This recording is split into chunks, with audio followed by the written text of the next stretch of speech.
Hey, what's up guys, welcome back to my YouTube channel. So guys, in this video I'm going to show you how to fix Spy browser not working on iPhone.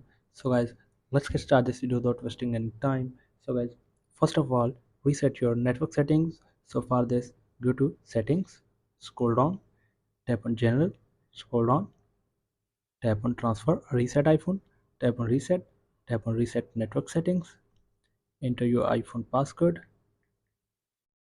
and then tap on simply reset network settings.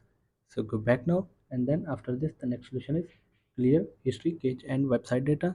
So for this, go to settings, scroll down and find Safari browser here. So here is Safari, tap on it, scroll down, tap on clear history and website data.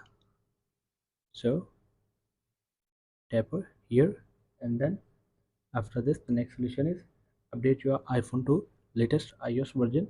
So for this, go to settings, scroll down, tap on general, tap on software update.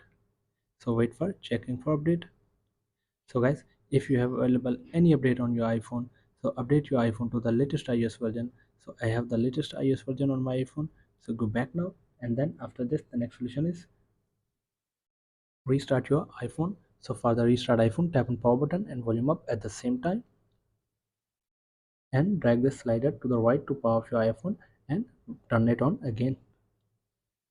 And then after this the next and the last solution is relaunch your Safari browser for 2 to 3 times and reconnect your Wi-Fi or cellular data.